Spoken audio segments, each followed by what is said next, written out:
time to roll. Time to roll to the hole. We rollin'! Yeah! This is what we do and why we do it. And nobody does it any better than we do. It's your night, your fight, so get it right, baby.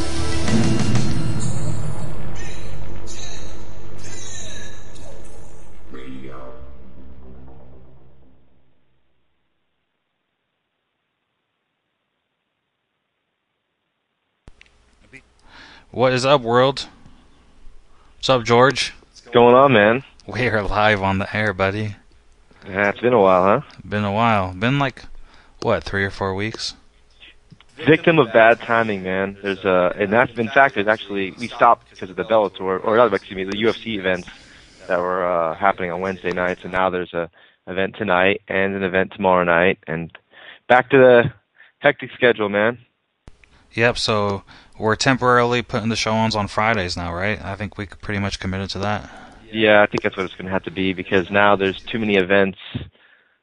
They're scattered about throughout the week now, and if we're going to cover it, then there's no way we can just go on at 5 Eastern, 8 or 8 Eastern and 5 Pacific just to try to cover something. It wouldn't make any sense. So. That's right. Well, we have a good show tonight. Our first show back. We have Josh Thomson coming on the air, who obviously he's the #1 contender now for the UFC lightweight title. He's fighting Anthony Pettis, right? So that's exciting. Josh has been on our show more times than I can count. Josh Thompson show? What do you mean? Yeah, right. Yeah, December, sometime mid-December, he's fighting Anthony Pettis, December 14th. Yep. So that's going to be cool. Obviously, he's a viable contender. I think that he's definitely, after his knockout over Nate Diaz, I thought that he was probably deserving of a #1 contender fight or a title fight right off the bat there. So well deserved for Mr. Thompson. Yeah, and I think the consensus was that most people that I've talked to thought he beat Gill when they last fought too. So, yeah, it's probably and it's as good as they could come up with too. Really, I think that they wanted to give it to Grant, but it's just not possible. And this is going to be a really fun fight, though.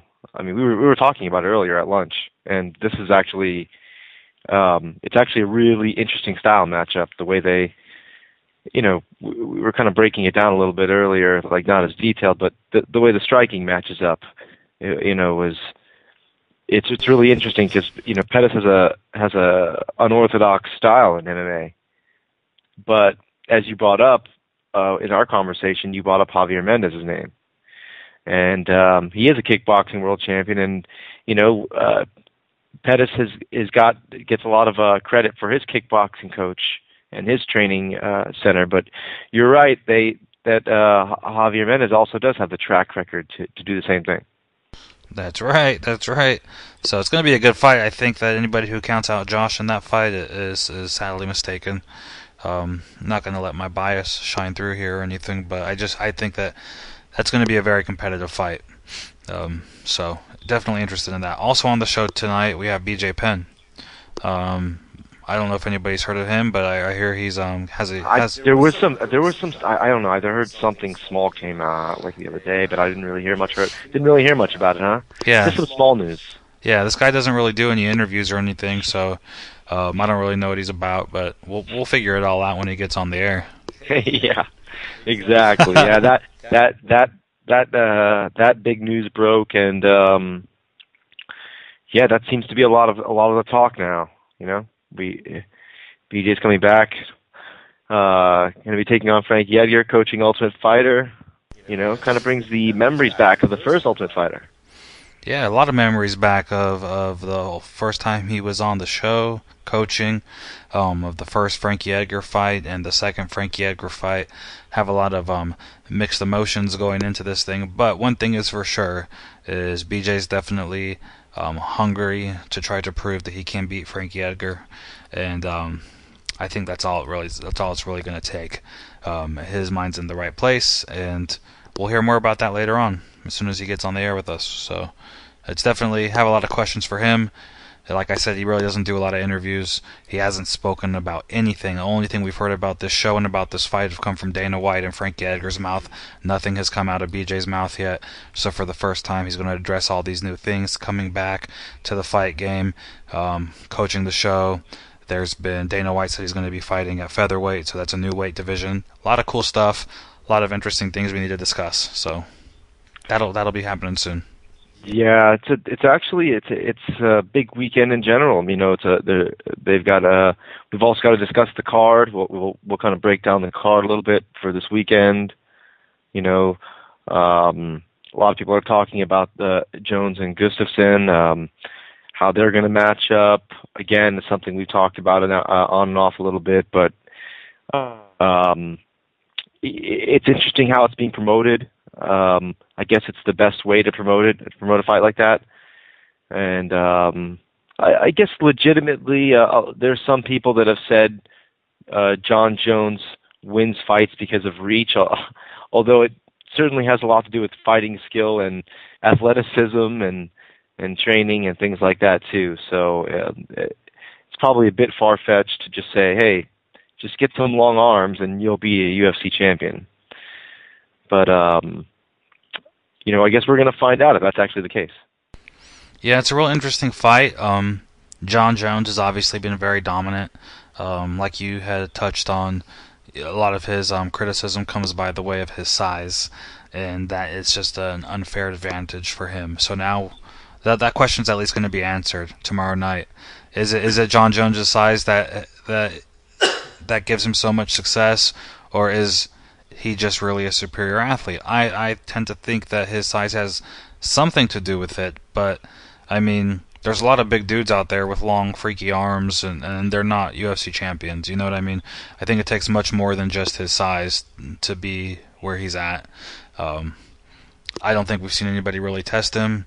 I think that the tomorrow night's fight goes the same way. Unfortunately for Mr. Gustafsson and Gustafsson fans, you know, he's probably going to get taken down and smashed. That's what I think.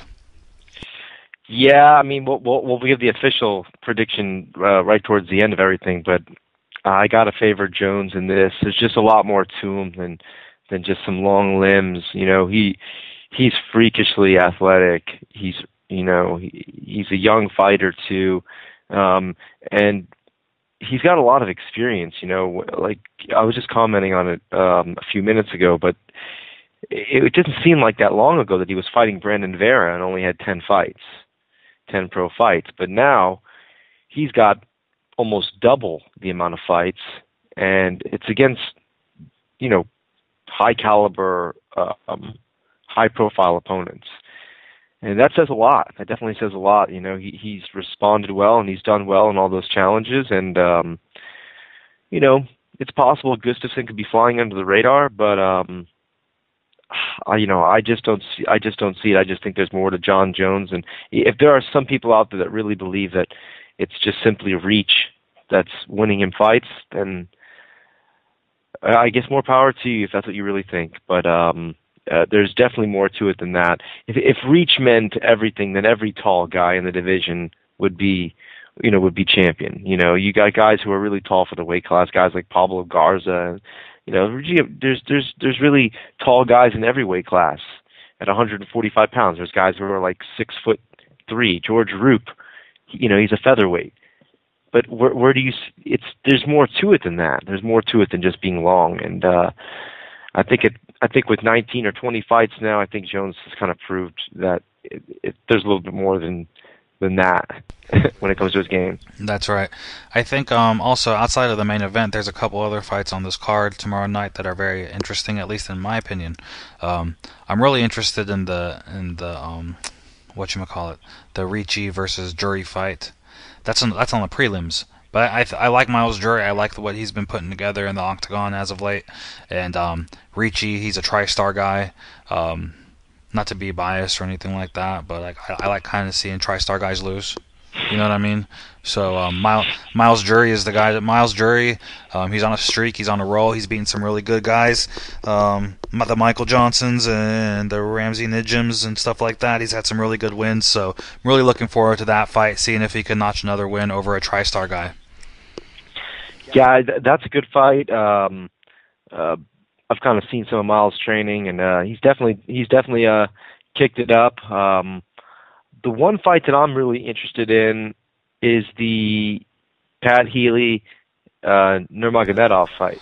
Yeah, that's another one. That's the other one on my list. I look at the main card and I really don't get a lot of excitement out of these fights. But that first fight on the pay-per-view, Healy versus Khabib, definitely one that I want to see.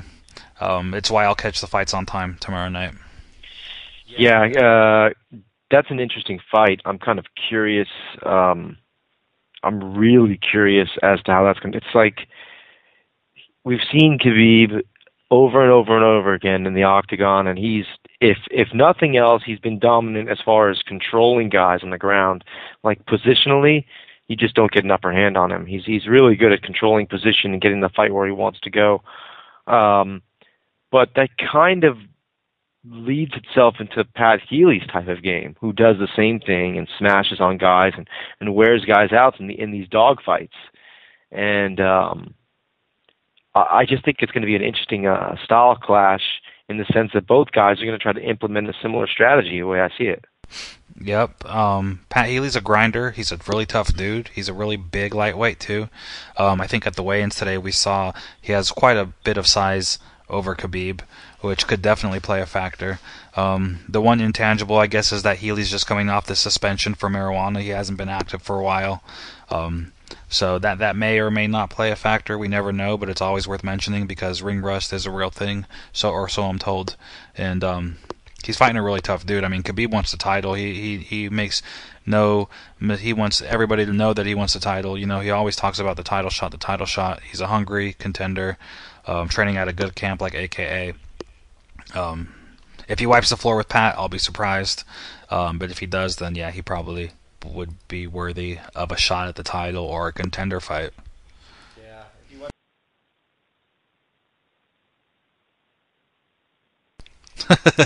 If he wipes the floor with Pat, they should let him have his weed back.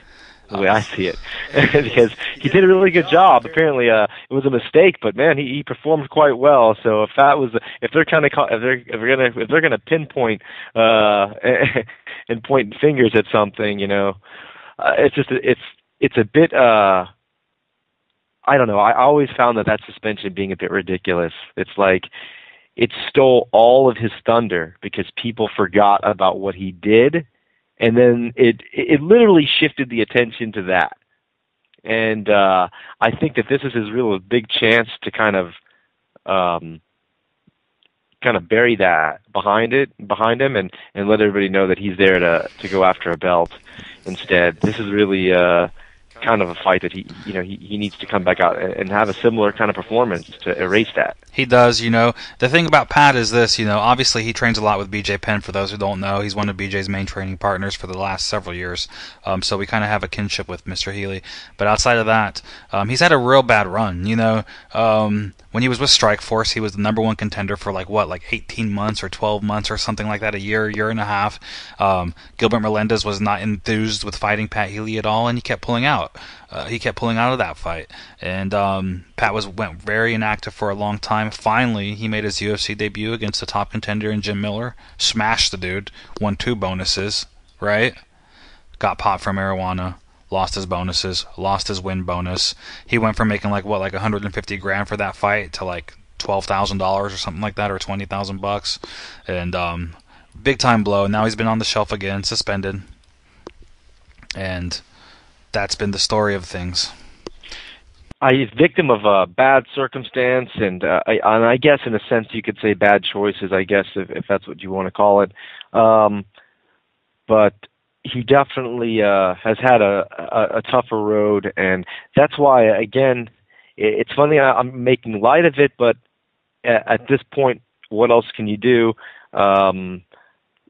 He really has to have that kind of performance, so that the similar type of performance, if he goes out there, and especially against a guy that has as much hype as Khabib has on him right now. That guy has a lot of hype on him right now. He called out BJ. He's been calling for title shots, like you said, and if you pick that guy off, not just beat him, but beat him soundly, you'll absolutely erase any of the negative press that you may have gotten a few months back. That's right. Either one of these guys, they have a lot. They have a lot to gain from a win. Khabib, if he beats Pat Healy, he's definitely a contender. Again, and if Pat Healy beats Khabib, he puts himself right back where he was after that Jim Miller fight, which is at the top of the heap at 155. So both of those guys have a lot to win and a lot to lose in this fight. And again, like I said, I mean, this is one of the fights I'm interested in. One of the more important fights on the main card. I'm interested in seeing, and I don't really care so much about the next fight, the Costa Filipu and Carmont, and Matt Mitrione and Schaub has some decent appeal. I like Meathead. I like watching him scrap it out. He's a pretty tough dude, and Schaub has a lot to prove. He has to really put on a performance because of his appearance in Metamoris didn't really bode too well for his curb appeal, I guess you could say. Yeah, he's definitely. People are not clamoring to see Brendan Schaub. Yeah, that's an interesting fight, and it's those guys have kind of made it interesting by the way they promoted it.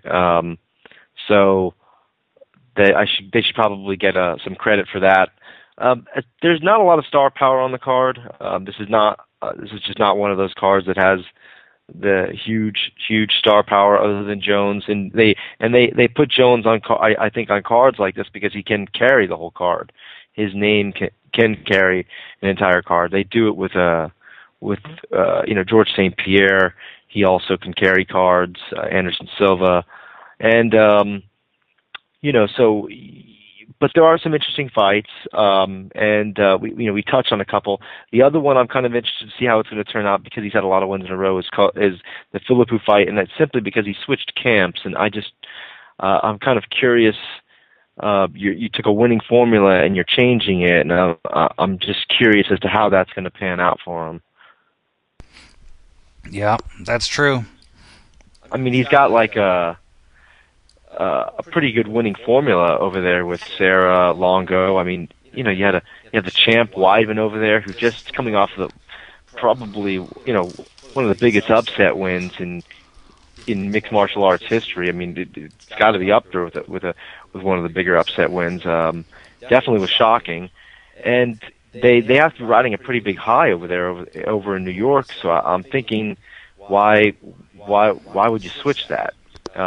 Is it because you think that Weidman's now the champ and they're both in the same division? I don't really know because I don't really follow the storyline too much with Costa. I know he's a good fighter. He's been knocking dudes off like crazy, but I don't really know the story why he left. I don't. The question was asked to him, and he gave he took the high road with it. And said it was just a change, and didn't indicate that Weidman becoming the champion had anything to do with it. Although, you never know. That could make sense. I mean, if you're in title contention or getting close, and he is getting a little bit closer at this point, he might be thinking about that bigger picture and about that next move. So that could be the reason why, but again, it's a winning formula, and I'm not sure that I would have changed it. Like I said, maybe it has something to do with Weidman being a champion and he wants the title for himself. I mean, you see that time and time again. Diego Sanchez, GSP, is a good example of that. When GSP started training at Greg Jackson's gym, Diego Sanchez packed up and left. He was Jones and Rashad had kind of similar situation. Same thing. You're right. So, who knows? Who knows what the story is there? Who do you pick in that fight, though? Let's go over that. I'm going Carmon simply based on that. I think that messing with a winning formula is just not a good idea, and that a guy like Carmon will look at a situation like that, and this is a fight where he can steal Filipu's thunder. He can take everything he's earned in this fight. So I'm going to go an upset there. I'm going to pick an upset, and I'm sure it's he's the underdog. But I'm going to go out on a limb, and I'm going to pick Francis Carmont to win that fight. Again, there's towards the bottom of the card, we were talking about Alex Caceres. He's fighting Roland Delorme. Again, it's a fight that Caceres, I think, can win and should win. Again, there's a lot of these fights, that don't really have the star power that people are looking for in their cards. But who knows? It's some of these unsuspecting UFC cards end up having some really good fights. So that's kind of what I'm looking for. Me too. But I think we have Josh Thomson on the line right now. Can you hear him? I can't hear anything yet. All right, I hear him. I hear you, Josh. I hear you. We're testing out some new. All right. What's up, Khabib? We were just talking about your fight, man.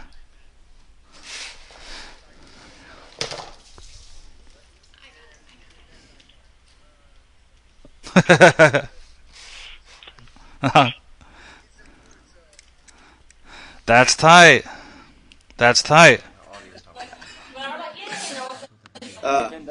Yeah, bjpenn.com. So, Josh trying to make this work, brother. Can you hear me still? All right. Yeah, I can hear you. I'm not hearing you. You can't hear me at all? Hello. I hear you. Hold on one second. Let's try to make this work. Yeah, I don't have any audio yet. Sorry about the technical difficulty. Sometimes it happens.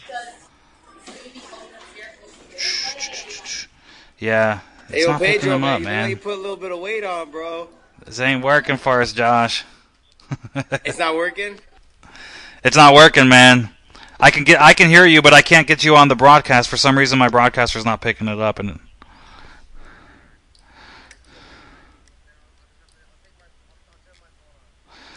all right, bro. Sorry, man. Send me the bill, Josh. Send me... All right. Yeah, I'll call you in like 7 minutes. All right, brother. Thanks, man. All right, late. Do we have our audio back? Yeah, we have it back. I'm having problems hearing you. Why are you not hearing me? I don't know. Now, this is like the MMA hour now. You know what? This is exactly what happens every time I watch clips of the MMA hour. There's some technical glitch. And how about now? Are doing it now. Now again, I'm having some audio problems. This is the beauty of the live show, ladies and gentlemen. You do the live show, and we end up with some little minor technical glitch, but we're working on it. I'm gonna blame the lovely Amber, who is sitting in the corner, handling these duties. So I'm gonna blame her for everything. Well, I hear me fine. Well, I don't hear you fine. I know my voice is... I can see right here on my little equalizer thing that my voice is coming through just good. What about you, Adam? Can you hear me, buddy? Can you hear us all? Everything's good? Adam said he heard Josh just fine. So, I don't know what's going on there. Anyways, yeah. That's our show. Have a good night, guys. No, just kidding. I don't know what's going on with George. Seems like George is the one having... Adam says that you and I sound fine, George, so it might just be your output there on your speakers, buddy.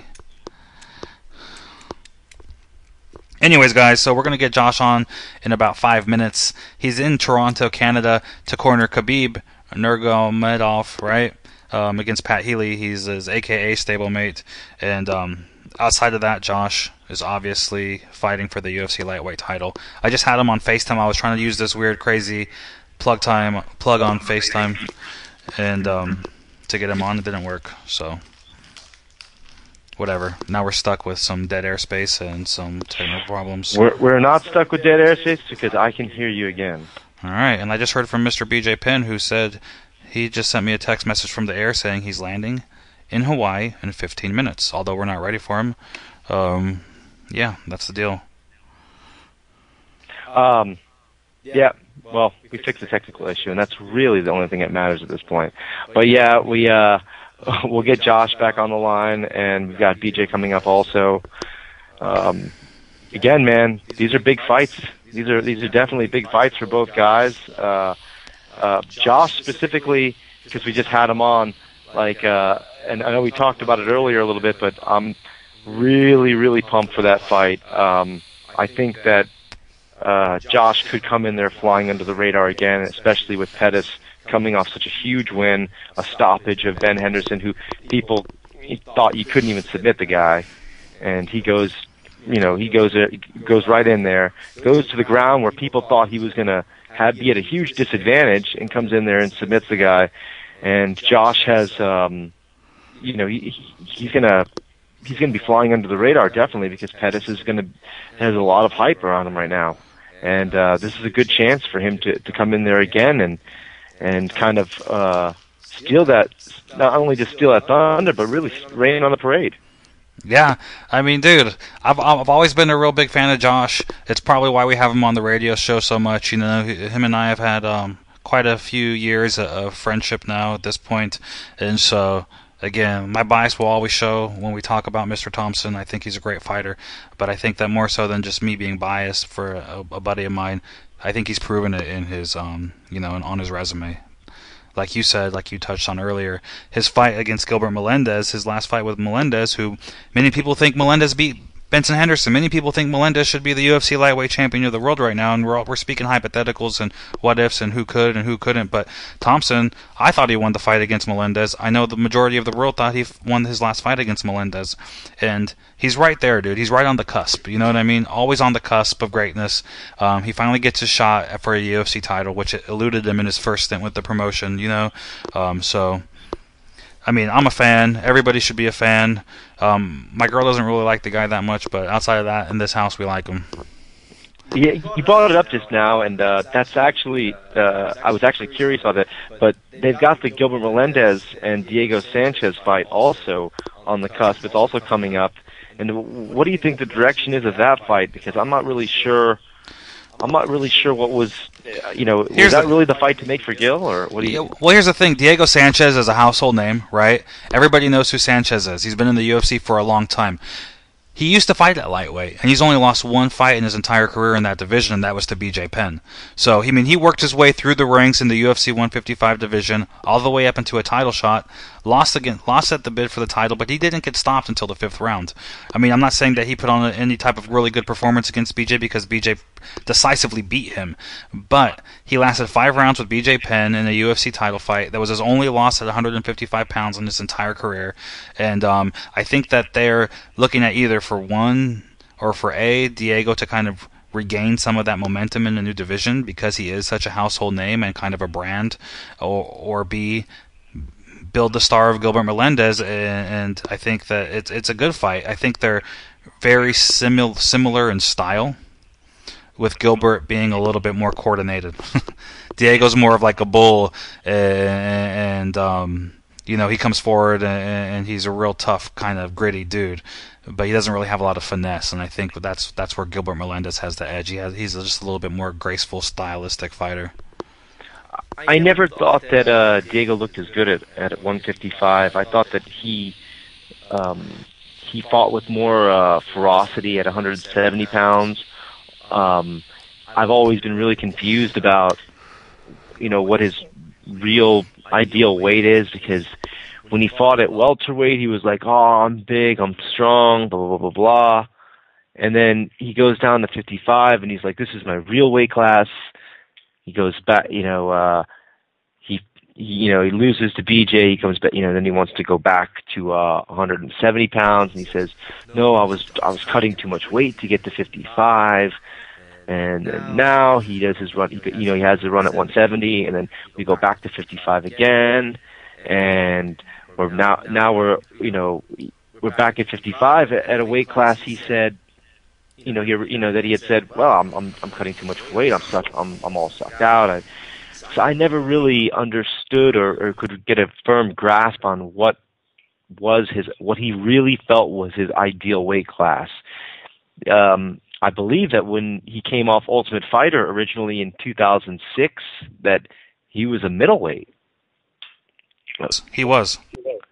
So that was a middleweight fight. Again, 185 pounds. I don't remember what he weighed for this fight. I'm not exactly sure what again, it seems like forever ago.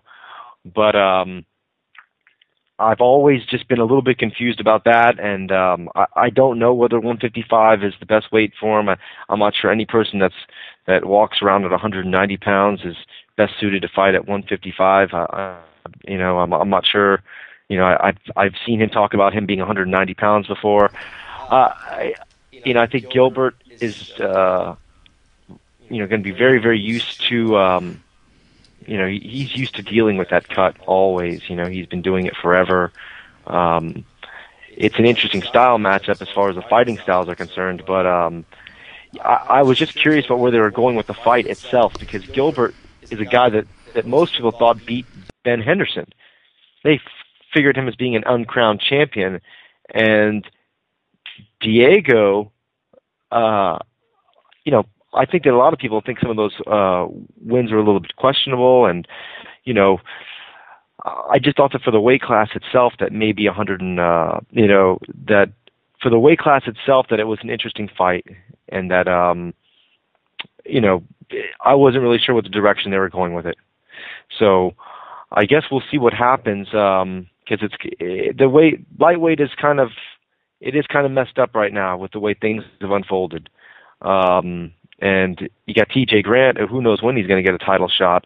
He was promised, and you just don't know when it's going to happen. So who knows what's going to happen with the weight class. But we know one thing for sure: Josh Thomson is fighting Anthony Pettis, and that's the fight that's on the horizon, and that's the next installment in the chapter. So we'll see what happens with Pettis and Thomson. Yeah, and we are having extreme technical difficulties getting Mr. Thomson on the line, unfortunately. Wonder if there's a way we can do this. Let's try it. So we're trying to work some magic here. Let's see what happens here. George, I'm going to get you off of hold on. Hey, Josh. So we're getting Josh on the line. Again, we're doing it on the fly here. So we'll see what we can work out here. But again, I'm blaming all these technical issues on Miss Amber, who's working the computer in the corner over there. But yeah. So at any rate, the title fight itself, it's a big fight, and I'm kind of curious what direction they're going to go after that. This was not the original plan.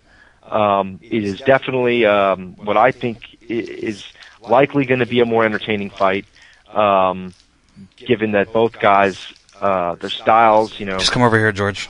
The way Josh matches up with a lot of guys who want to fight like that. Mute your mic. So we'll see what happens. It's definitely going to be a very entertaining fight, though. So I'm kind of curious what Josh has to say, how he thinks he matches up, considering what he saw from the Henderson Pettis fight. There we go. I don't know what's wrong. I turned my data off and everything, and it let me go ahead and call you, but every time you pick up, it just hangs up on you. Yeah, it sucks. But yeah, so much for Verizon being the best, huh? Yeah, that's a debate, man. Okay, well we got it going right now, man. Let me make sure, Adam, give me a signal we can hear Mr. Thomson on the air right now, brother, and let's get this interview going. Josh, go ahead and say something real quick. I think we got him. Yeah, hello? Yeah, I hear you. All right, we're good. So let's get this thing going. You're in Toronto, man, and it's good to see you, brother. Tell us why you're there. Obviously you're there to corner one of your teammates. Who are you cornering? What's going on? Yeah, I'm just here. We're cornering this guy right here. Yeah. I'm sure he's ready. I'm sure you guys all know him. All you faithful BJPenn.com listeners.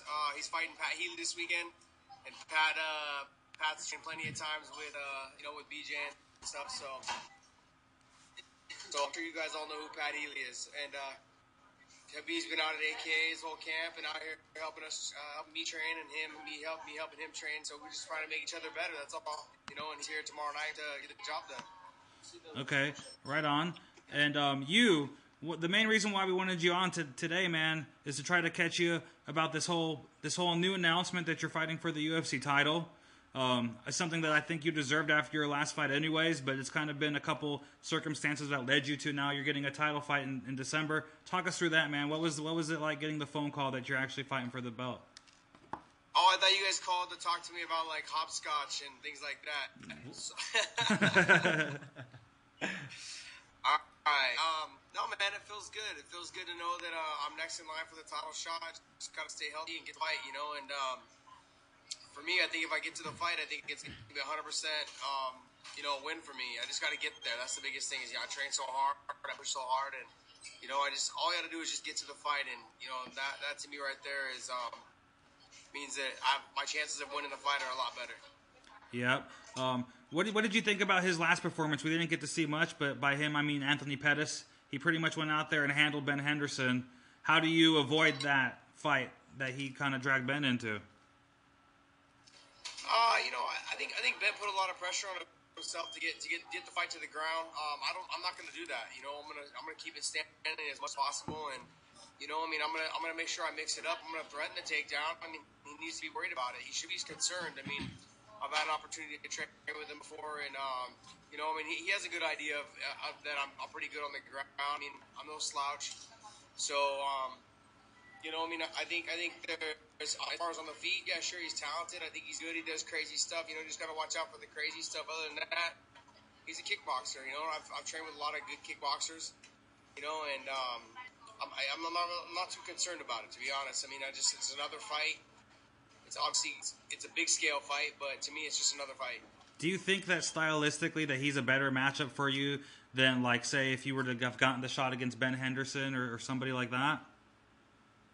I think they're different, but I think stylistically, there's more of an opening. I think to win. I think there's chances when guys take chances like that. It opens up opportunities for me to win by knockout, to win by whatever, to get an easier takedown, whatever it is. When guys take chances like that, like he does, which I love watching him fight because of, but it opens up the opportunity to lose, and I think if he takes too many chances on me, he's gonna end up in a very bad position. Right. Now, what do you have to do? Obviously, you want to train real hard for this fight, but one of the things that has plagued you more than anything else, I would say, was your determination in training, and you kind of lend yourself to training too much and overtraining yourself. Are you very aware of that and kind of dial it in properly for this fight? Because obviously, it's got to be the biggest fight of your career, UFC title.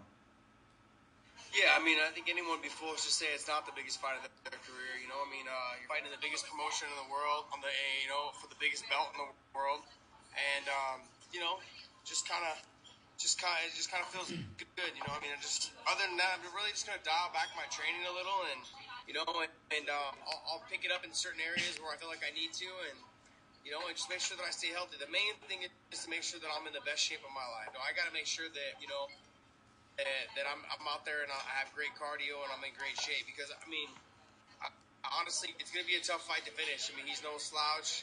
It's going to be hard to finish him, so it's going to be a tough fight.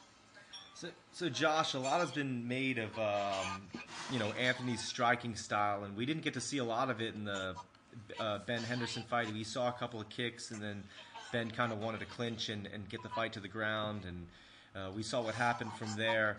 But a lot of other opponents have struggled with, I guess, getting the type of simulation and training that Anthony Pettis brings. Like, do you think that's going to be a problem, or do you kind of see the same issues, or do you just look at him completely different than a lot of the other guys have been talking about him? My honest opinion is, I've got guys that are actually just as good as him, if not better. I consider them better, than him as far as on the feet and on the stand-up, and that are just as flashy. So, it's going to be a tough fight. He does switch his stance a lot from left to right, right to left, whatever, but I do the same thing. So over the years, I've gotten used to that, and I've got a lot of guys that come over and help me that that do that as well, and so I think I'll be ready for it. I'll be ready the best I can. There's no doubt about it. I've never had a hard time finding good, solid training partners, at AK, and so we've got a couple good guys, so that are real good stand-up guys and that are hard to take down. So I really don't see it being a problem. Like I said, most of this fight anyway is going to be on the feet. All I got was a bunch about people saying I wasn't going to stand with Nate Diaz, but at the end of the day, it was all the stand-up that won me the fight. So it's just a matter of I like to mix it up. I like to punch, I like to kick, I like to get takedowns. I like to mix it up. I like to keep things interesting, and you'll find that a lot of the boxing match or a lot of the kick stand-up fights now have they look like a sparring match, and so that's kind of put like a damper on stand-up. It's the fights that make really well that make the fight interesting. What about on the ground? I know you said you're going to keep it standing, and that's going to be that's what you're going to be shooting for, is just to keep the fight standing and look for the knockout. But we saw him on the ground, and I think a lot of people were surprised because they thought that Ben would have an advantage, especially from the top position. Do you think that the submission was more a feather in the cap for Anthony having a slick submission defense, or did Ben simply defend the armbar wrong? Combination of both. I think Benson took for granted that he didn't train a lot of jiu-jitsu, didn't think Pettis would be able to hit the submission on him, and then I think Pettis has been working on his grappling. I think the transition showed. He really attacked that arm fast. He finished right. He did a good job. So I don't think you can't really take credit away from him. And I think a little bit of it was that Benson did take for granted the grappling aspect of it. So the training itself for this fight, when you obviously it's big, and but do you kind of look at it like, well, I know how to train for fights. I've been doing this for so long. I've been through so many camps. I don't really need to necessarily. I'm going to go out of my way and I'm going to train hard, but I'm not necessarily going to change a whole lot of the things that I've been doing because this is what got me to the show. Yeah. I'm not going to really change anything on the way I train. It's kind of like if anyone's been to AK and they've seen the way we train, it's kind of like a formatted thing. We pretty much do the same thing every week, But the only thing that will change is I'll work a couple little different things with my mitt guy. I'll work a couple little different things with the guys that I spar. There'll be like a different group of guys that I spar. If I have a chance of working with a kickboxer and then working, with one of our guys that's mainly wrestling, obviously I'm going to work with a kickboxer. So it's a matter of just mixing up your sparring partners, and working with and fine tuning the things you need to do with your mitt guy. I have a question for you about the coaching staff, right? Because you obviously train under Javier Mendez. You've been doing so for years now, and then Anthony Pettis' coach, it's Duke Rufus, right? So Duke Rufus is a well-renowned kickboxer. Javier Mendez, well-renowned kickboxer. Who has the coaching edge there? Do you think that Javier Mendez is the better guy to prepare you for this fight, or do you think that Anthony Pettis has the coaching advantage? Javier and I've kind of taken a little bit of a. Hold on one sec. I'm taking pictures.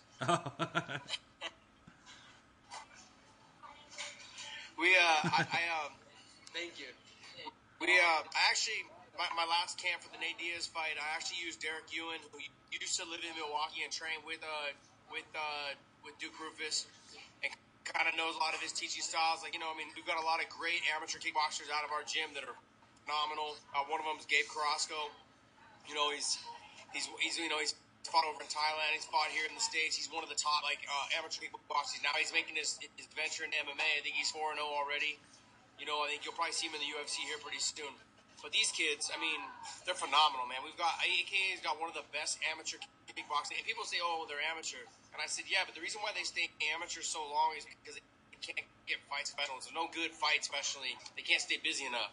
So what they do is when you're a young boxer, you really just fought a ton of amateur fights to get better and get the quality that you needed of competitive bouts. So that's kind of what's going on right now. We have a lot of good amateur kickboxing. Our amateur kickboxing team is phenomenal. Like I said, most of them are probably better. It's good, if not better, than Pettis. So I'm not really too concerned.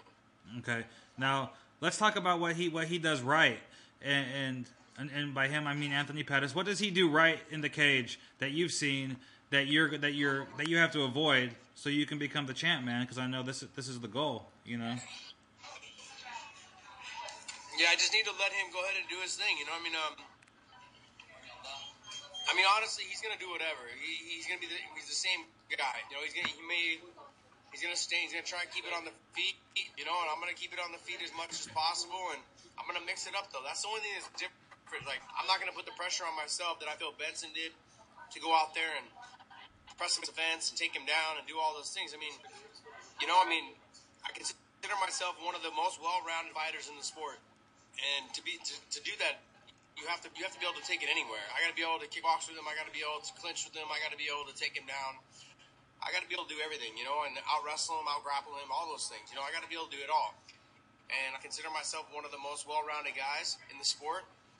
And, you know, I really, to be honest, I just focus on what I got to do. You know, I'm not focusing on what he does good. I focus on what I got to do to get the win. Okay. That's how I've been my whole career. You know, I don't worry about what he does good or what they do well. You know, sure, I know he's a stand-up guy. Okay, I fought a lot of good stand-up guys. Okay, now I need to focus on the things that I need to do to beat that stand-up guy, and that's it. That's all I focus on.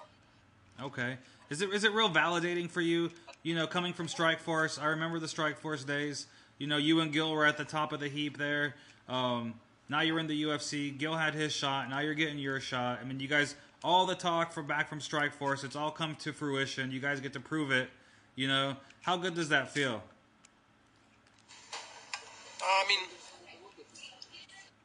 I was telling somebody the other day, I said, maybe the younger guys, they need validation, but my career is validation enough. I've been fighting 14 years, you know, almost 15 years. I was ranked number 1 in the world back in 2002, 2003, 2004, whatever it was. Right. When I was with the UFC then, you know, and then Strikeforce, I was always pretty much ranked in the top 10, you know, and then now I'm back in the UFC and I'm right here in the top 5 again. So I would say the longevity of my career is kind of validation enough. I don't need media and I don't need anyone else to validate it for me. I feel good about my career. I felt like I've done well. The only thing that really is upsetting with me is that, I spent my best years injured. That's the thing that pissed me off. You know, it's like when I was 30 years old, you know, I ended up getting hurt, and I was hurt until I was 32. So between 30 and 32, I feel it's like kind of the best times to be a fighter. And I spent most of those times injured. Have you actually thought about or envisioned in your head, you know, given the road that we just talked about through Strikeforce, and you fought all these legends like from Japan, like Kawajiri, and big names like Diaz, and obviously Melendez, and all these guys. Have you actually pictured in your head what it would be like when Dana White wraps that belt around your waist? Played that out yet? I'm probably going to pick him up and throw him around like I did Joe Silva that day. Honestly, like, dude, when I got that knockout over Nate and I saw Joe, you know how many times I've seen Joe go in the cage and tell someone good job, great win? I've been waiting years to have him do that, you know, because back when I was younger, I don't recall it. Maybe it's because I was young and just wasn't paying attention to the fine details, but I don't recall Joe coming in and, you know, and doing those things, but man, it felt good to have Joe in there and shaking my hand and saying, great fight. And now if Joe wraps that belt around my waist, it's going to be, I don't know if I'm going to be able to control myself. If Dana wraps that thing around my waist, man, I might have to come up. Were you kind of sitting on standby thinking like, man, if TJ's not in this thing, I'm in? Were you did you have that also in the back of your head at all? Or? No, that actually never was in my mind, not once. We had actually been in contact with the UFC about possibly fighting either Benson or Dos Anjos, and next thing you know, they were waiting it was like 3 or 4 days of waiting to hear back from them. And then finally we got the call like, hey, you want the title fight? And I was like, heck yeah, you know. So would have been a fool not to take it. Yeah, that's awesome, man. Congratulations, Josh. Well deserved. All right, brother. You're the man. Thanks. Ask Khabib, is he still with you? Yeah. How's his English? Is it pretty good? Yeah, what do you want me to ask him? Just ask him how he thinks, how he plans on finishing tomorrow night's fight. Let's just get this one little prediction from him. They want to know, how do you plan on finishing tomorrow's fight? Я готовился к жесткому бою. Первая цель будет закончить бой, no все таки все может быть. И буду и готов драться с ним и 3 раунда, и 10 секунд. He said he's prepared for a tough fight. He's hoping to finish the fight early. Expects a tough fight from Pat and expected to go 3 rounds, but he's going to try and get him out of there early. Awesome. Well, best of luck to you. Best of luck, Josh. Thank you for your time, guys. All right, bro. Take it easy, man. Thank you. You too. Thanks, bro. Bye. Bye. There he is, number 1 contender for the UFC lightweight title. That's right. Josh Thomson. Not a pretender. Man, it is full circle for him. Are you back on your mic?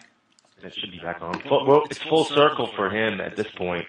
I mean, he's come from, he came from Strikeforce, but he really did come from a certain spot in his life where he lost a couple of years due to injury. He kind of touched on it a little bit, and those were really what he was probably counting on as the best years of his career, and he's certainly making up for it now, though, because December 14th, he's got a chance to really, really put himself on the map and prove that he's been a top fighter all along. And I think it would have been even more vindicating if it was Ben Henderson, because I remember that there was a comment about a few years ago where Josh made a comment about Ben Henderson and how I think that would have been a great fight. I think that would have been a good storyline for Josh to win a title with. But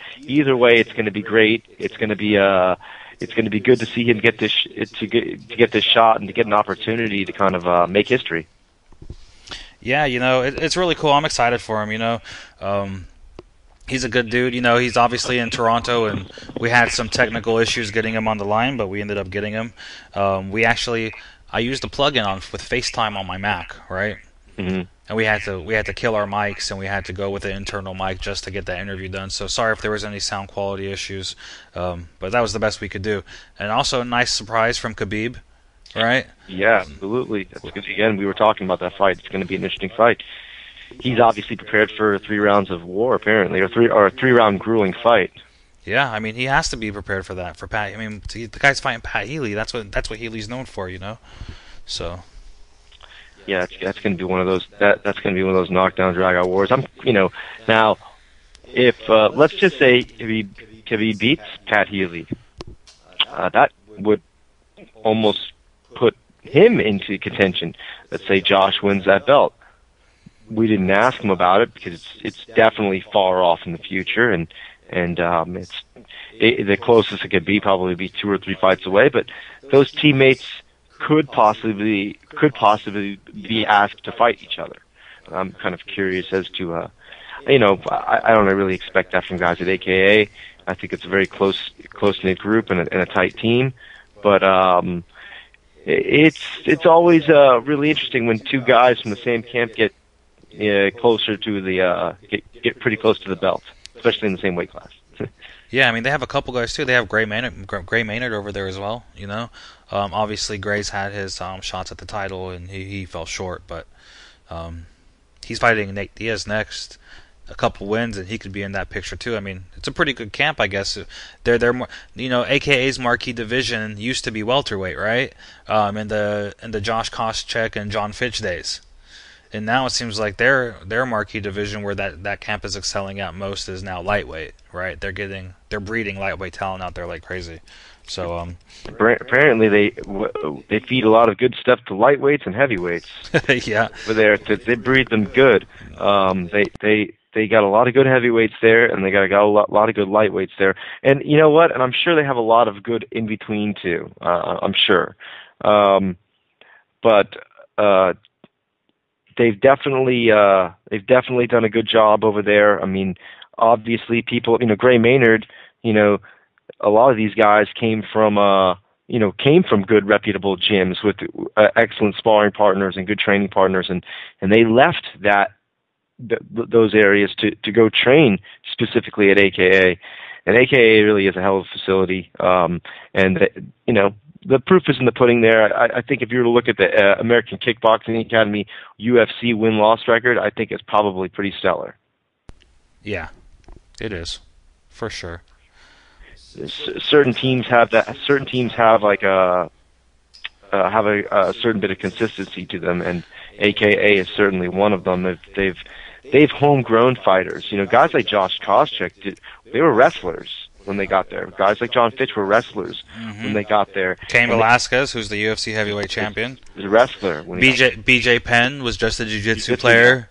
I mean, he came up through AKA as well. Daniel Cormier, another wrestler. You know, they turn guys who are good at one thing into guys who are good at multiple things, and you know, there's a lot to be said about that. And I think that Josh does have a winning formula right now.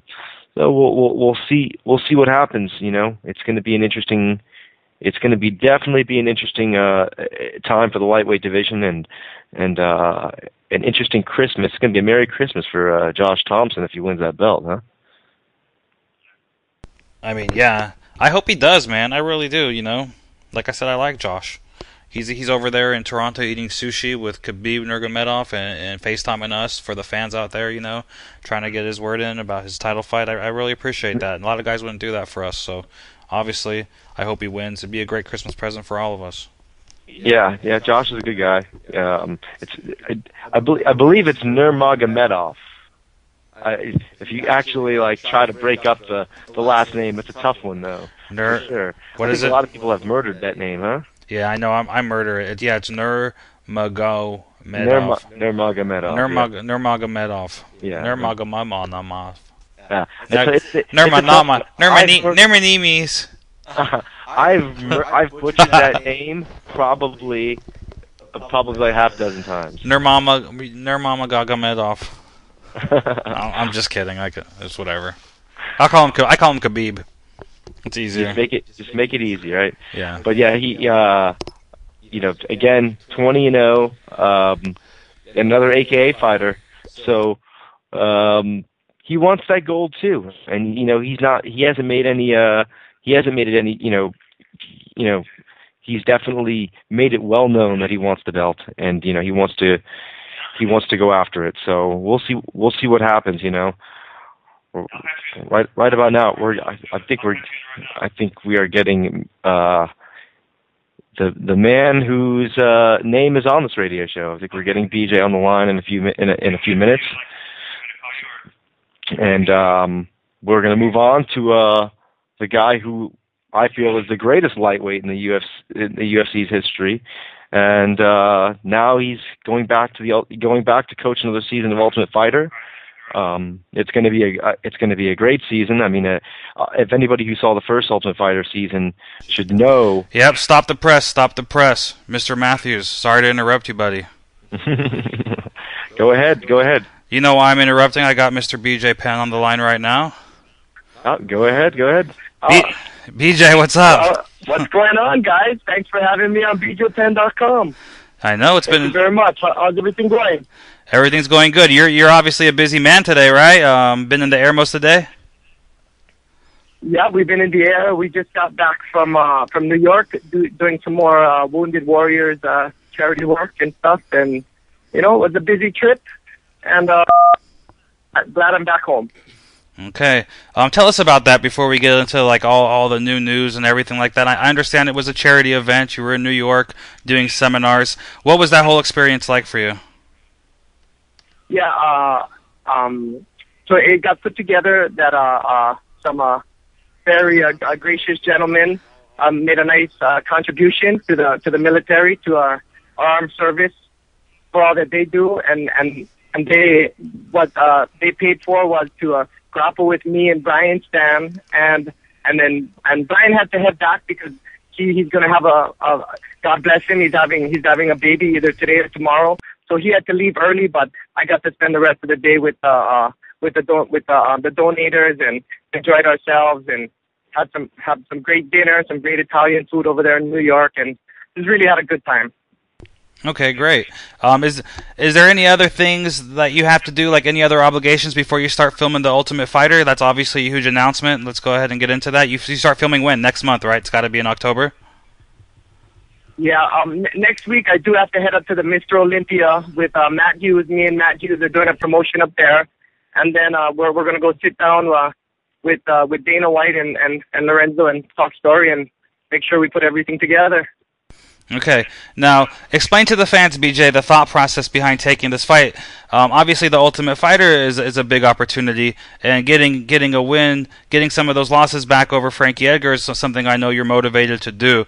But at 145 pounds, I know that surprised a lot of people. You're kind of the talk of the town right now. So, what do we got to say about all that, man? Okay. I guess. Let's just start with from on my head. My head thinks. I look at Frankie Edgar. I mean, I can't say enough good things about Frankie. I mean, just as an athlete, he. You know what I really like about Frankie? Every time he shows up, he brings his A game. It doesn't matter if he starts, having a rough road in the beginning or a rough road in the end or whatever it is. I really respect how Frankie always pulls it together. He always brings his A game on fight night. So that for sure. We all know Frankie Edgar does that. Number two, watching Frankie's fights, I didn't get to see the second fight with Benton, but I heard Frankie did very, very well. A lot of people made a case or kept telling me that making a case that they really felt Frankie won the fight. And then Frankie dropped down to 145 and fought with Jose Aldo and did well. Maybe some people say, it could have been a draw or, if Frankie was coming back or whatever it is. So arguably you could say that, Frankie hasn't really, nobody's really been able to do much to Frankie. I mean, he's been hurt. He's been dropped a few times. Benton dropped him. Gray dropped him. But no one's been able to really put him away, and I look at him, he's got 2 decision wins over me. And I look at him and I'm like, man, that's the guy I want to fight. And the way it got put together, me and Dana were talking about me fighting again. And he's like, why do you want to fight again, man? And this and that. And I'm like, I'm like, I want to, he's like, oh, why do you want to fight in the UFC? You want to fight this fighter, that fighter? I'm like, maybe give me a couple good fights and, maybe see if I can, earn my shot back up and maybe get a chance to redeem myself against Frankie. And at that time, that's, of course, that wasn't on anyone's radar, right? BJ Penn and Frankie Edgar. I'm sure it wasn't on Frankie's. And, I was kind of thinking about it, of course, because he beat me. I want to get I want to get another shot at him, of course. Everybody always thinks like that. But as everything, I don't know, just so much stuff to think about, man. I just got off the plane. I'm sorry, I lost my train of thought. No, you're good, BJ. You're good. Yeah, my brain's just going 1,000 miles per hour right now with everything. All right, well, let's slow it down a little bit. Tell me this. Outside of Frankie Edgar, you're also getting an opportunity to coach the Ultimate Fighter for the second time. All right, the first time, one of the best seasons ever. You and Jens Pulver, you know what I mean? That was a great one. Do you look at that last show as a roadmap to what you're going to do on this one, or are you going to be able to bring something different to the Ultimate Fighter series this time around? I do feel kind of like a little bit of a rebirth type feeling, getting an opportunity like this to be in the Ultimate Fighter and to go against somebody like Frank Edgar. It kind of exactly reminds me of the position I was put in with Pulver a few years ago, where he beat me, you know what I mean, and then I got the Ultimate Fighter to go against him, and it's just amazing how this thing all got put together. But as far as the Ultimate Fighter show goes, we're just gonna have to, have to let that work itself out. We're gonna see what happens. I'm sure there's gonna be some fun things going on. Right. The show's obviously evolved a lot. Back when you did it, it was earlier in the franchise on Spike TV. Now there's even a bigger platform with Fox backing it. How do you look at that? Because you're the former champ, right? Everybody knows who you are. Your career is a storied career. You have a lot of fans all over the world, but you haven't really, outside of the fight with Roar, you haven't been exposed to this new Fox audience that's kind of new and still growing. I mean, do you see that as a bigger opportunity than the first time? I definitely see this as a major opportunity for myself, and this is an opportunity that I should let slip by. I'm really excited. Going back to I got my train of thought back how this all got put together was Dana said he was having some problems getting the Ultimate Fighter show because somebody wanted to, I think 130, they didn't know if they were going to do it at 135 or 145, and it was going back and forth, and he was like, you know what, if you really want to fight Edgar, why don't you just do the Ultimate show, or why don't you just do the Ultimate Fighter? So, you know, we talked about it, and then now we're flying up to Vegas next week to talk more to Dana about it. Okay. I mean, he's obviously announced it. You know, the whole world's been talking about it all week since the announcement. You versus Frankie Edgar, Ultimate Fighter at a new weight division. Now, there's been talks, and I know that sometimes Dana gets in really like heavy promotion mode, right, where he's Mr. Promoter. But you're bringing in Andre Penn, right, to help you coach. That was announced earlier this week too. We announced it on BJPenn.com. He's going to be one of the coaches on Ultimate Fighter with you.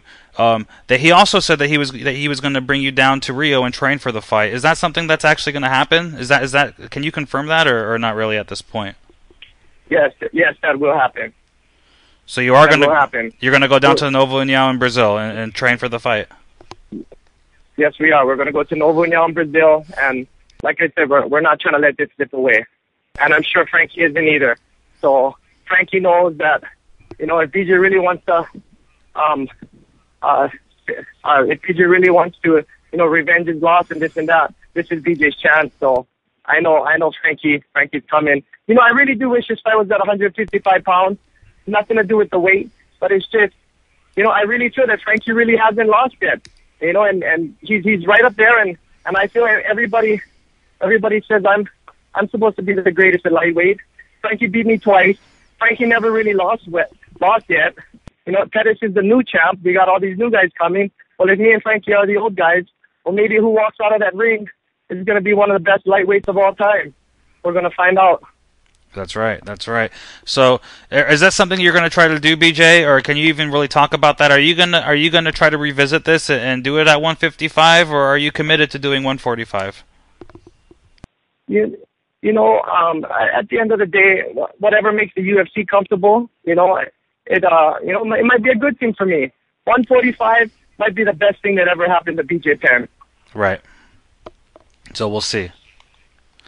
We'll find out. That's right. Now, a lot of the other talks are like BJ's going to go make a run at 145 pounds. Dana White's already selling it. Like BJ has the potential to be the first man in history to hold 3 belts in 3 different weight divisions. The conflict there is the fact that you're going to go train with Novo União. That's where the featherweight champion is, Jose Aldo. And that may be thinking way too far in the future. You know, who knows what's going to happen. But, I mean, what are your thoughts on that? Is that something that, hey, you know, if I do the 145 fight against Edgar and it goes well and I feel great, maybe I will go for a run in that division? I mean, what's going on there? I really, you know, I've always been, I know it's weird for a lot of people in America to understand this, but I've always been a loyal guy to my jiu-jitsu team. Ever since Jose Aldo has hit the scene and I just went on an absolute tear and I just busted everybody up, I've never had any intentions of fighting Jose Aldo. You know, so at this point, you know, if I fight Jose Aldo, who am I fighting? I'm fighting Andre Pederneiras. I'm fighting the man who gave me my black belt. It's just not a comfortable feeling for me. I don't know. Me and Andre Pederneiras still have to sit down and talk. Me and Jose Aldo still have to sit down and talk. I know Jose Aldo was just about to fight Anthony Pettis. Now, is Jose Aldo going to go up to 55 and fight Anthony Pettis? Or is he going to stay at 145 and defend his belt? I think with some of the decisions that Aldo will make will help me make some of my decisions myself. Yeah, do you see that as a conceivable possibility? Because Aldo's talked a lot about, you know, it's being harder and harder for him to make featherweight. He doesn't want to cut the weight anymore. He liked to fight at 55. I think that he feels he has something to prove against Pettis at 55. So maybe he goes up to 55, and that leaves the 45 belt free and clear, and that may not even be a problem. Do you consider that maybe a possibility? If that happens, I really do consider that a possibility. If that happens, great. I'll take a crack at the 45 title. If he wants to sit there and defend, then me and Dana will sit down and talk. But really, one of the main things that I want to do, is just get that fight with Frankie Edgar. You know, I'm not saying it. Maybe that's the only fight I want. Who knows? We'll see what happens when we cross that river. All right, BJ. tough question, man. How do you succeed against Edgar where you failed in the past? Because, like, everybody knows you dropped 2 decisions to him. Now you're getting the third crack at him. So what do you change? What do you do different? So that way it doesn't happen a third time. I'm gonna go out there and you know what? Anything I say now right here, it's not gonna change nothing. Everything I gotta get out there. I gotta beat Frankie Edgar. I could say 1,000 things. I say I'm gonna choke him this time. I'm gonna take him down early. Or I improve my boxing. I can beat him boxing now. Nothing matters. Talk is cheap. I'll see Frankie in April. That's right. So, going back to the Ultimate Fighter, what do you remember about the last experience? Do you kind of like look back at that and been like, man, I remember that last experience? Because we remember it from like the first initial episodes where you're like, anybody who wants to be on BJ Penn's team, raise your hand, and it just kind of blew everybody's mind. Do you kind of remember some of the a lot of the things that happened the last time you were involved with the show? Yeah, that whole. That was one thing that me and Jens talked about too later, because me and Jens are good buddies, and he's like, man, as soon as the show started, BJ, you just ripped me in half. I go, Jens, I didn't mean it to go that way. I was just sitting there looking at all the different guys, and that's just the kind of person I am. If you want to be on the other team, then I don't want you on my team. That's all it was. It had nothing to do with, let's see how much people think that I'm a better coach than Jens Pulver or whatever, It's just, that's my whole thing. You don't want to be on my team, go on the other team. Have you thought about any other, a lot of the seasons of Ultimate Fighter now, we see a lot of the coaches bringing on special guests and this person to come in and train and make appearances. Have you kind of thought about different the staff and who you'll have come in, or if you'll have different people come and drop in during the season? Yeah, so we got Andre Pedinaris is the first guy on the list, and one thing. We want to have a lot of special guests, and I'm telling you, we're working night and day. Me and my 5 buddies, coaches, training partners, anybody around me. We're trying to put together a good team that makes a lot of sense. That really gives these guys what they need as they start their careers. Because I think sometimes you could be sitting there and thinking like, oh, maybe I should just get this guy. He'd be great. It'd be great entertainment. But then on the other hand, it's kind of like, hey, what if you kind of bring this guy and then he doesn't even help your team at all? Or, you could have had somebody more qualified for the job. So we're sitting here and we're trying to put everything together. And it's pretty tough. It's pretty tough looking at different names, who's available, who's not, and everything. And it's taking some time, but we really want to bring some top guys and some really, really high-level people so these young kids and newcomers can really, right off the bat, they can at least say, hey, BJ tried to bring in the best guys and give us the best training he could possibly do for us. Do you also feel like you're giving him a little piece of of how you came up in your history, because you're bringing in the guy who gave you your black belt, and your lineage is coming in there to represent and kind of teach them and the same philosophies that you were brought up with? You kind of feel like you're going to be giving that to your team too? Oh, man, definitely. With Andre Pedinaris coming in, I almost feel like my job is just easy now that I got Andre, because he's the mastermind. He's the sensei. He's the man who took me to be he's the man who made me, the first foreigner to ever win in Brazil. So let's see if he can be the man to make me be the first person to finish Frankie Edgar. We're going to find out. That's right. Sounds good, BJ. What do you hope out of the season of the Ultimate Fighter? Because it's huge, What is the thing that you're looking forward to most, I guess, is my question. Honestly, I'm just really looking forward to finishing the season and fighting. I want to fight. That's what I'm looking forward to. Do you look forward to spending so much time in Vegas during the filming? Is that going to kind of be like a good thing for you to kind of break out of your bubble at home and get into like fight mode and kind of dive into this whole fighting scene? Or do you think that that's not really something you're looking forward to? Because I know you like to be at home. So, I mean, what are your thoughts on that? Yeah, it's going to be good being up in Vegas. It's going to be good being up in Vegas, and I'm going to have to figure some stuff out with the kids, bring them back and forth or figure out what works. But I'm excited. I already got a bunch of gyms in mind to go stop and train with a bunch of different people. So.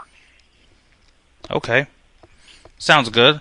All right, Mr. Penn. Anything else you want to say? I don't know. I just want to say thank you to everybody, and a thank you to the UFC. You never know what every day holds in the future. So, a couple months ago, I was just hanging out and doing yard work or whatever, just chilling out, and next thing you know, we're back in the big time, right? Pedro, as you call it. That's right. The big time. All right, BJ. Well, rest up, boss man, and thanks for coming on tonight. We haven't had you on the show, so it's been a real pleasure to get you on finally, and Hey, thank you. I just want to thank you guys for having me on. People were trying to get in touch with me with this and that, and I just tell them straight, man. I'm under contract with BJPenn.com for my first interview. It's your show. That's right. Well, thank you, BJ. Okay, guys. You guys have a wonderful one. Thank you for having me on. Thank you, guys. All right. Take it easy. Have a good night, B. Okay. Thanks a lot. Wait. There he is, the boss man, BJ Penn. So, if there's any questions now, you heard it right from the man himself. He answered everything. The questions about weight, if he'd who he'd fight, if he wants to fight for the title, the Ultimate Fighter. I think it was all laid out. And BJ doesn't pull any punches. He always shoots you straight and lets you know what he's feeling. And obviously, he's going to be pretty tired because he just ran himself literally across the country and back. And I don't say across the country, I mean further than across the country, from Hawaii to New York and back, and in a whirlwind in a couple of days. So, we definitely appreciate him, coming on here, because there's got to be some serious jet lag he's experiencing right now, because, like you said, his mind was moving 100 miles an hour for obvious reasons, Yep. I mean, basically, like you said, he answered all the questions that I had. Obviously, I talk to BJ probably every single day, and we talk about a lot of different things, but to actually get his word out in public, because there's been a lot of speculation about, is he going to fight Jose Aldo? And it's kind of not that cut and dry. A lot of people don't really understand that the BJ Penn Training and Fitness Center, right, in Hilo, Hawaii, the world-renowned gym that we have out there, it's actually it's a Novo União school. You know what I mean? And that's Novo União in Brazil is the camp that houses Jose Aldo and Renan Brau and all those guys. Well, BJ's always been a part of that team. So for people to just go in and speculate that BJ wants to go after Jose Aldo and fight for the featherweight title, it's not really that cut and dry. So I'm glad he was able to answer those questions and kind of fill in some of those blanks to everybody, because it's interesting. I find it interesting, No, for sure. It's definitely a lot of the questions people have been wondering. If anybody who spends any time on any forums and things like that, I mean, I'll read through a lot of the comments, and there really wasn't anything for us to comment on, and we just wanted to kind of our rule of thumb is to just let BJ clear the air himself, and that's exactly what we did, and he addressed pretty much everything that people had been wondering, and we're not anywhere close to the fight to sit here and ask, like, who are you going to bring in for sparring, and what about this, and what about this? But he said he's going to Rio, and he's training at Novo União, and and this is what he has to do to win the fight, and I think that he knows what he has to do to win, and that's pretty scary when BJ's coming in, with some vengeance here, and the same feeling he had with Jens. He said it himself, and he said it's a real similar type of situation and feeling, and that could be good because it's very familiar for him. That's right, very familiar for him. He's in familiar territory. He's fighting one of his career nemesises. He has to get a win, obviously, and I think that BJ Penn fans around the world will be happy to hear that he's actually gonna get out of the comforts of home and go train in Rio with one of the best teams that there are in MMA. And it's a definite, and again, and it's what I said to BJ, and it's definitely a possibility that Jose Aldo moves up to 155 pounds. It's something that he's been wanted to do, and I imagine at this point. I mean, let's look at this here. You know, you've got Aldo. Let's look at the contenders that are waiting for him. He just picked off Korean Zombie. Okay, Chad Mendes. He knocked the guy out already. So I don't know that Aldo is going to be clamoring or is going to be that eager to just go ahead and give that rematch right away when he decisively knocked the guy out. It wasn't like he knocked the guy out. And I think that he's done more than enough in that division. I mean, he's cleaned out that division. He could go up to 155, and obviously he was granted that chance. You know, he was given that. You know, Dana said, you know, hey, well, if you take the fight with Pettis at 45, you know, well, if you win, we'll give you 155. And you know, I think that's something that it's a goal in the back of his mind, and it's something that he wants to accomplish. And in general, I think it's something that his body is wanting him to do. You know, the weight cuts are really heavy on him, and you know, it's definitely a possibility. You know, and what would that say if you know if BJ could you know, and again we're talking into the future here, but you know, a 3-division champ, that's never been done before. Never has been done before. It would be cool to see BJ do that. I would definitely like to see, you know, BJ go out on you know, some really good terms. He deserves it. He's a good guy. You know, he's a great fighter. And I know every time we go to a BJ Penn fight, you know, the crowd's electric, more so than almost any other fight. And I know that BJ, for himself, definitely could use the win and kind of get some redemption on this Edgar fight, you know, on these Edgar fights, and I would love to see it too. So, got to wish him all the best, and it was really cool having him on. Yeah, definitely, and it's going to be a good season, and yeah, so hopefully that cleared up some of the air here and things like that. What I wanted to, I know we talked about it before, but let's actually break down and get the predictions for this, because you and I have a little thing here where you know, we'll gloat for a little bit after the fight cards. Because okay, I see where you're going with this. Well, you started it, so okay. I'll just keep on continuing the process here. Okay, let's do it. Okay, official prediction: Jones versus Gustafson. George, who you got? So we're starting from the top of the card. Why don't we start from the bottom and move to the top like we did last time? Okay, you want to do prelims or just?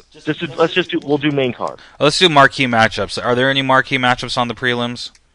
Okay. Let's start with Ricci and Jury. Okay, that sounds fair. Okay, because yeah, I mean the other guys, yeah, it's kind of like Menjivar and Reyes, you know. And so what do you think? Wonder Boy and yeah, who cares? Ricci, Jury. Again, you know, I touched on this earlier. Not going to go for a TriStar guy just because, you know, it's kind of like, you know, what is it, like Yankees, Red Sox or something, whatever, right? So yeah, Miles Jury. Plus, they have a really cool camp down there in San Diego. Everybody knows my home state's California. Going for my Cali guy, Miles Jury, for the win. I actually truly believe that Ricci is not ready for somebody like Jury. I think that Jury is going to outclass him. I am going to pick Miles Jury also by simply having better ground game. I think that he can beat him I think he can simply beat him on the ground. I think he can beat him where he's more comfortable. And I don't think Ricci is that vastly superior standing to give him any sort of problems. So I am also picking Miles Jury. The next one was Costa Philippou and Francis Carmont. Healy Nurmagomedov. Yeah. Anyways, I'm just playing around. Go ahead, pick it. One. Okay. If I break down this fight and like let's say I was forced, somebody had a gun to my head to pick a winner. Mm-hmm. It's like you got to bet on this fight everything you own. Okay. And, you know, and I have no option. I go Khabib. Okay. I go Khabib simply because I've heard the things that they say about him in the gym. We've seen him in action. We've seen him dominant. And while Healy is like, you know, he's part of the family pretty much on Team Penn. You know, if I was forced to pick a winner here, and everything was on the line, I would go with Khabib. And so, in my official prediction here on BJPenn.com radio, I am going Khabib. I don't think that he will be able to finish Pat, but that's just my prediction. All right, I'm actually going to go the opposite way, and I'm going to go Healy, and I think that it made the fight the way I'm thinking the fight's going to end up is I think that Khabib is going to give that he's going to give Pat the fight that he wants to have. I think that Pat is going to get this grinding type of fight where it's like a war, where, you know, and that's the type of fight that Pat, you know, where he thrives in those type of situations.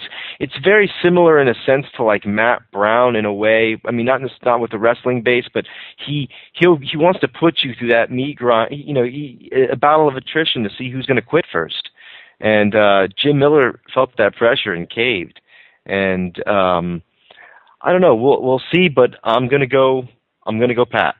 Here we go, man. Here we go. Let's stay on this fight a little bit longer. I was thinking about this, and you know, Khabib being AKA, right, and having been trained with Josh Thomson, he has some insight to Healy because of that Josh affiliation. Because maybe people know this, maybe they don't know this, but Josh Thomson and Pat Healy have been in multiple training camps together for the boss BJ Penn. Okay, so point is this: Thomson knows exactly what Healy brings to the table. He's felt it multiple times. They've spent weeks, probably months on end training together, and that's probably why he's there cornering Khabib. You know what I mean? Pat Healy definitely has the tools to get it done, and I'm not saying that I want Khabib to beat Pat, but I just think that, hey, you know, if I had to bet, I'd have to go with a guy who has never lost a fight in his life and looked pretty dominant through his whole career. Well, that is actually an excellent point that I didn't even think of right there. It almost makes me want to sway my pick. That is actually true. I didn't think of that at all. They've been part of the same camp not once, but probably like 3 or 4 different times. Several times, yeah. Yeah, and have put in I don't know how many rounds together.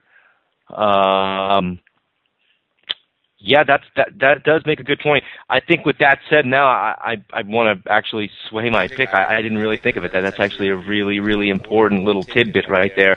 And it does mean a lot. You know, if somebody's got rounds and rounds with you, they're going to know, like, which way you like to, you know, which combinations you like to throw. They're going to know which way you like to pass guard, which leg you like to shoot for. You know, which leg you step in with, a lot of tendencies that they're going to memorize, and those tendencies almost never go away, and they're very, very difficult to change. I think with that said, I'm going to officially change my pick, and I'm going to have to agree with you based on that. Based just on that alone, I still think it could be a tough fight. And maybe we're both wrong, and his analysis is wrong. But I think that you actually you brought up a very, very good point right there. Okay, there it is. We agree. We agree on the first two now. Okay, next fight, George. Philippou and Carmont. I'm going to say Carmont. I'm not going to say it in the French way, right? Isn't there probably a more eloquent way to say that? There could be, but I'm not French. Yeah. I think it's like, yeah, I'm not even going to try. We do have some listeners in France, so yeah, I'm sorry, but yeah, I just don't know. I'm going with the upset here, and I know that Carmon has got to be an underdog going into this fight. Philippou's on a win streak here, but I think that the camp change may not bode so well. Carmon might come out hungry. I'm going to pick the upset. You know, if there's going to be an upset on the card, I guess that's going to be it. Or at least that's the one I'm going to go with. So I'm picking Carmon. What do you think? I think Carmont's a pretty good fighter, you know. I think Costa is a guy who has proven himself in the UFC quite well. He's one of these guys who's been clamoring for a shot at the title.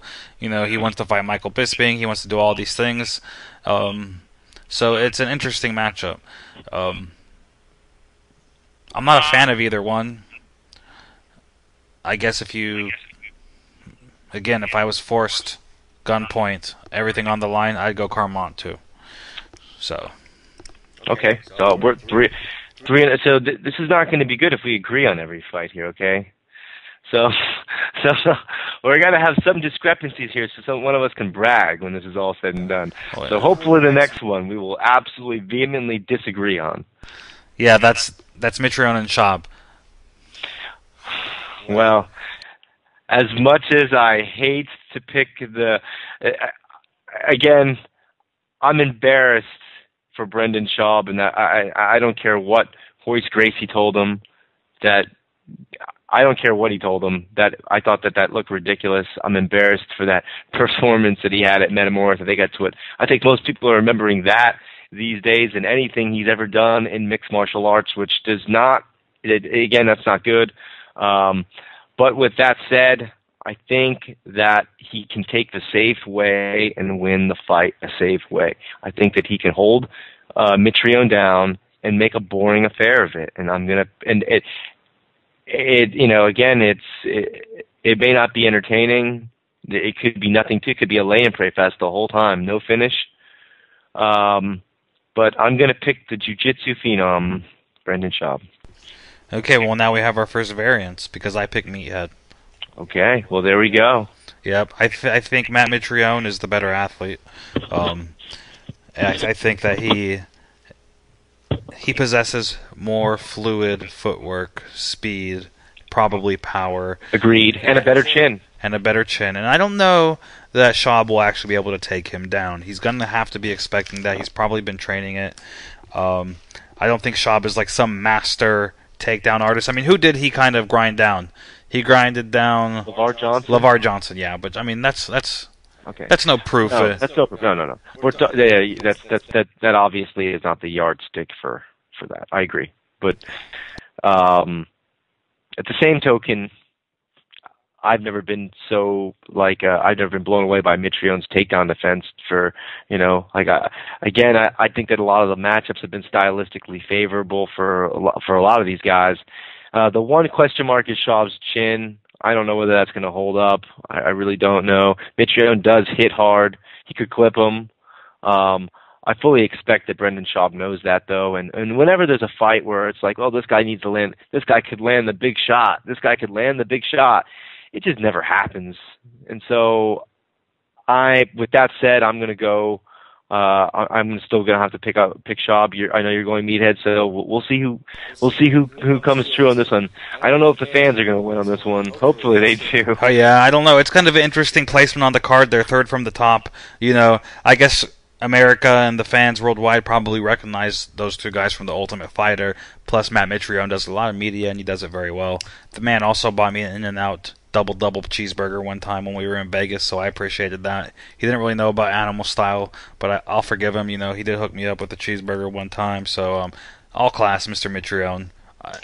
If it wasn't for the cheeseburger, I might be going for Schaub, but no, I'm just kidding. Okay, I didn't get the cheeseburger, Matt. Sorry. Okay, no next fight, Henan Brow, Wineland. I'll just go ahead. Let me start off the bat. Barao has not lost a fight since his pro debut. I don't think he's going to lose again. I know Eddie Wineland's a tough dude, awesome guy. His story's great. He has a great backstory. He has the kind of story that makes you want to root for him. You know what I mean? But at the end of the day, you have a guy who hasn't lost a fight in like 31 fights in a row. I just don't think Wineland's the guy to do it. I agree. Henan Barao is a beast. That guy is a beast. And that's a beast that is going to be training with BJ. That's a Nova União fighter. He is a stud from that camp. He is a sick black belt. Anybody who understands grappling, who saw how he grabbed that arm triangle, knows that was just that's a move that is drilled into his brain. He is extremely technical. He's good everywhere. The one question mark that Henan Barao ever has is a gas tank, but I actually think he's going to finish. So I don't think it's going to matter. I'm actually going to go on a limb and pick Henan Barao to finish. So, Henan Barao. Okay. Last but not least, Jones versus Gustafsson. Now, let's do this. Let's go ahead and pick a round. because I know we're probably going to agree that John Jones is going to win this fight. Okay. So to kind of switch it up, since we only have one variance, let's pick we'll do plus or minus first half or second half of the fight. We'll just do that. We don't have to pick an exact round. Okay. I mean, unless we agree, then that's going to suck. You go first. No, you go first. I want to see how you want to break it down. I'm just kind of curious to see how you favor each guy. Okay, honestly, here's what I think. I think that Jones, not used to fighting the big man, right? That's the way this fight's been hyped up. I kind of agree with that a little bit. We touched on it earlier in the show. It's not going to make a difference. Jones is still dominant. I think that he possesses a rare skill set that serves his body type very well, and he's going to win. I think he's going to win dominantly. I do think that the first round is going to be a more feel-out round. I think that Gustafson's going to use a lot of crafty, fast footwork to circle. He'll survive it, but I think in the second round, it's over.